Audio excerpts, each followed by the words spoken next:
আলাইকুম বন্ধুরা, আশা করি ভালো আছেন। আজকে আপনাদের দেখাবো অত্যন্ত পুরনো কয়েক হাজার বছর আগের কোরআন শরীফ। সেই কোরআন শরীফ এবং বিভিন্ন ইসলামিক বই এই ভিক্টোরিয়া মেমোরিয়ালে এখনও সংরক্ষিত আছে।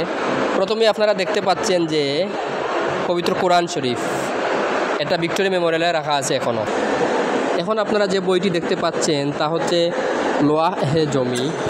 তারপর আপনারা দেখতে পাচ্ছেন শারয়ে উল ইসলাম, মানে শার ও উল ইসলাম খণ্ড 1 থেকে 3 হানাফি আইন মুসলিম আইনশাস্ত্র।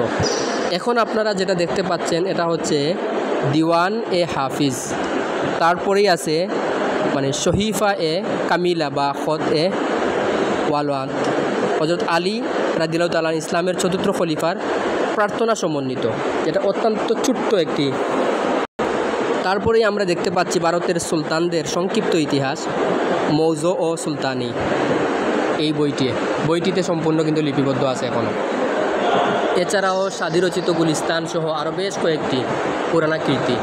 এরপরেই আমরা দেখতে পাই ভগবত মহাপুরাণ 9 থেকে 10তম স্কন্ধ, ঈশ্বরচন্দ্র দেব শর্মণের হস্তাক্ষর, যিনি নিজ হাতে লিখেছিলেন।